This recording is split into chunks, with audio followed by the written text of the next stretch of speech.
Hello students. Students कल हमने start की थी एक डिफरेंसेस की सीरीज, जिसमें हमने दो डिफरेंसेस जो है वो क्लियर कर रहे थे। एक इंटरमीडिएट गुड्स और फाइनल गुड्स, दूसरा कंजप्शन गुड्स और कैपिटल गुड्स। उसी सीरीज में आगे आज हम करेंगे दो डिफरेंसेस। पहला होगा ग्रोस इन्वेस्टमेंट और नेट इन्वेस्टमेंट का, दूसरा होगा एक्सपेक्टेड ऑब्सोलेंसेस और अनएक्सपेक्टेड ऑब्सोलेंसेस का। ये सीरीज आपके लिए बहुत ही बेनिफिशियल होने वाली है। लगातार इससे बने रहें, इसे पढ़ते रहें, ये आपके लिए बहुत ही बेनिफिशियल होने वाली है। तो स्टार्ट करते हैं। तो देखिए बेटा, सबसे पहले ग्रोस इन्वेस्टमेंट और नेट इन्वेस्टमेंट। जैसे ही 12th क्लास की इकोनॉमिक्स में आपको ग्रोस इन्वेस्टमेंट वर्ड सुनने को मिले, आपका सीधा सीधा एक आंसर आपके माइंड में आ जाना चाहिए कि ग्रोस का मतलब होता है डेप्रिसिएशन को इंक्लूड करना, और नेट का मतलब होता है जिसमें डेप्रिसिएशन इंक्लूड ना हो। तो ये चीज तो आपको दिमाग में रखनी है, क्योंकि ग्रोस और नेट का कॉन्सेप्ट जो है वो आपके आने वाले अगले जो न्यूमेरिकल पोर्शन है उसमें बहुत ज्यादा काम आएगा। तो आज जो डिफरेंस है उसमें सबसे पहला डिफरेंस तो क्या हो गया कि ग्रोस इन्वेस्टमेंट में डेप्रिसिएशन इंक्लूड होता है, जबकि नेट इन्वेस्टमेंट में डेप्रिसिएशन इंक्लूड नहीं होता है।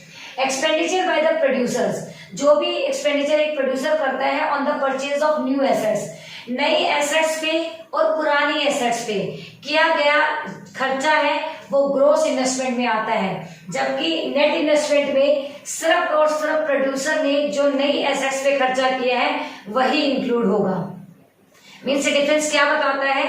ये डिफरेंस, पहला डिफरेंस जो है वो ये बता रहा है कि ग्रोस इन्वेस्टमेंट में चाहे हमने पुरानी एसेट्स पे खर्चा किया है, मीन्स रिप्लेसमेंट जो होती है उस पे खर्चा किया है, या कोई नई इन्वेस्टमेंट हमने की है, दोनों पे किया गया खर्चा ग्रोस इन्वेस्टमेंट में आएगा। जबकि नई इन्वेस्टमेंट जो हुई है या जो नई एसेट्स पे हमने जो खर्चा किया है, नई मशीनों पे हमने जो खर्चा किया है, वो आएगा हमारा नेट इन्वेस्टमेंट पे। Second differentiate, it includes replacement investment. इसमें क्या आता है? रिप्लेसमेंट इन्वेस्टमेंट आती है, मतलब इसमें डेप्रिसिएशन इंक्लूड होता है, जबकि इसमें it does not include replacement investment, इसमें कोई भी रिप्लेसमेंट इन्वेस्टमेंट नहीं होती है। Then last, it does not show net addition to the existing capital stock. हमारे पास जो कैपिटल स्टॉक है उसके अंदर कोई भी एड ऑन नहीं करता है ग्रोस इन्वेस्टमेंट, और इसका मतलब यह है नेट इन्वेस्टमेंट का कि जो हमारे पास में कैपिटल थी उसमें कुछ एड ऑन हुआ है, मीन्स कैपिटल फॉर्मेशन को दिखाने का काम कौन करता है? Net investment. एग्जांपल, जैसे कि आपके पास 5 मशीनरी थी, आपने 2 मशीनरी और खरीदी, तो इसमें होगी 7 मशीनरी। अब जो ये 7 मशीनरी होगी, ये 2 जो है कैपिटल फॉर्मेशन को दिखाता है, इसमें वो चीज इंक्लूड होगी या दिखाएगी, जबकि ये वो चीज नहीं दिखाएगी। इन शॉर्ट अगर मैं कहूँ कि ग्रोस इन्वेस्टमेंट और नेट इन्वेस्टमेंट में जो बेसिक सा डिफरेंस है वो ये है कि ग्रोस इन्वेस्टमेंट डेप्रिसिएशन इंक्लूड करता है, नेट इन्वेस्टमेंट डेप्रिसिएशन इंक्लूड नहीं करता है। ग्रोस इन्वेस्टमेंट जो होता है बेसिकली वो एक ऐसा खर्चा है, चाहे वो पुरानी एसेट्स पे हुआ हो या नई एसेट्स पे, वो ग्रोस इन्वेस्टमेंट पे आएगा, और नेट इन्वेस्टमेंट में सिर्फ नई एसेट्स पे किया गया खर्चा ही इंक्लूड किया जाएगा। ये इसका एक बेसिक सा डिफरेंस था। अब हम करेंगे दूसरा टॉपिक, जो कि हमारे एक्सपेक्टेड ऑब्सोलेंसेस है और अनएक्सपेक्टेड ऑब्सोलेंसेस है। एक्सपेक्टेड और अनएक्सपेक्टेड के मतलब को समझ लेते हैं पहले। तो देखिए बेटा, एक्सपेक्टेड का मतलब होता है जिसके बारे में आपको पता है कि ऐसा होगा। अनएक्सपेक्टेड का मतलब होता है जिसके बारे में आपको पता नहीं होता है कि ऐसा होगा। फॉर एग्जाम्पल मैं आप पे ले लेती हूँ, अगर एक बच्चा है वो बहुत ज्यादा पढ़ता है और फिर भी उसके मार्क्स बहुत ज्यादा कम आते हैं या फेल हो जाता है, उसके लिए अनएक्सपेक्टेड था। एक बच्चा बिल्कुल भी नहीं पढ़ता है और ना पढ़ते हुए भी उसका रिजल्ट बहुत अच्छा आ जाता है, तो उसने तो एक्सपेक्ट किया ही नहीं था, बट फिर भी रिजल्ट बहुत अच्छा आ गया। तो एक्सपेक्टेड का मतलब होता है जो चीज आपने सोच रखी है। अनएक्सपेक्टेड का मतलब जो आपने सोच नहीं रखी थी बट हो गई। तो एक्सपेक्टेड ऑब्सोलेंसेस और अनएक्सपेक्टेड ऑब्सोलेंसेस का मतलब भी कुछ ऐसा ही है। हमारा जो बिजनेस होता है उसमें कुछ तो हमने एक्सपेक्ट कर रखा होता है, कुछ हमने एक्सपेक्ट नहीं किया होता है। तो सबसे पहले एक्सपेक्टेड ऑब्सोलेंसेस। ऑब्सोलेंसेस का मतलब होता है hurdles, difficulties. It refers to the fall in the value of fix asset due to the change in technology और चेंज इन द डिमांड। हर पर्टिकुलर बिजनेसमैन, प्रोड्यूसर को पता होता है कि जो भी एसेट्स, जो भी मशीनरी उसने खरीदी है एक टाइम पीरियड के बाद, उसमें टेक्नोलॉजी में चेंज आ सकती है, उनकी जो वैल्यू है वो फॉल डाउन होगी, टाइम के साथ कम होगी। क्यों? क्योंकि उसमें नॉर्मल वियर एंड टियर हो सकता है, छोटी मोटी टूट फूट होगी, उसमें मशीनें हैं वो काम मांगती हैं, उसमें नट बोल्ट ढीले होंगे, लाइक बहुत सारी चीजें ये एक्सपेक्टेड होती है, कोई नई बात नहीं, हमें पता है टेक्नोलॉजी चेंज हो सकती है, एक्सपेक्टेड है। जबकि अनएक्सपेक्टेड का मतलब होता है it refers to the fall in the value of fix assets.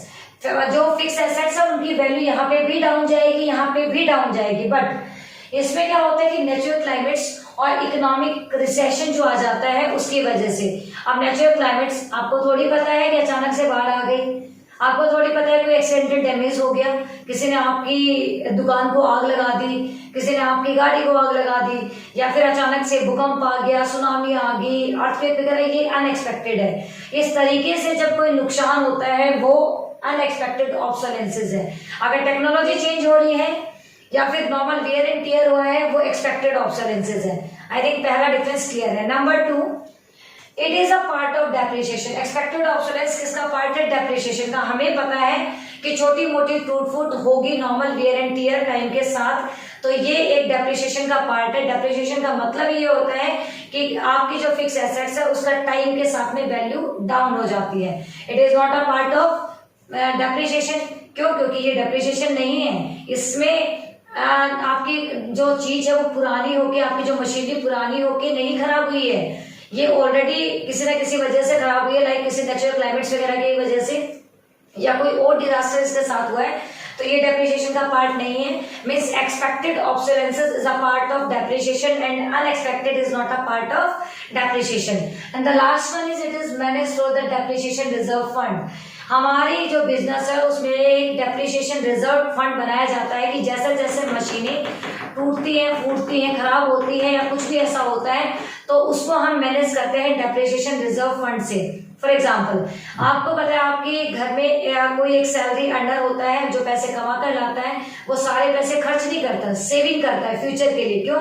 क्योंकि उसे पता है घर में कभी भी कोई बीमार हो सकता है, तो उस बीमारी को दूर करने के लिए जो उसका सेविंग अकाउंट है वहां से पैसे निकाल के यूज किए जाते हैं। सेम हमारे बिजनेस में होता है, हम वहां पे एक डेप्रिसिएशन रिजर्व फंड बनाते हैं। मशीनें जब भी हमें रिप्लेस करनी है या फिर उनको ठीक करवाना है, हम डेप्रिसिएशन रिजर्व फंड से पैसा निकालते हैं और मशीनों के ऊपर लगा देते हैं। तो डेप्रिसिएशन को मैनेज करने के लिए डेप्रिसिएशन रिजर्व फंड बनाया जाता है। जबकि अनएक्सपेक्टेड ऑब्सोलेंसेस हमें नहीं पता है कि कब क्या हो जाएगा, इसलिए हम अपनी फिक्स एसेट्स का इंश्योरेंस करवाते हैं।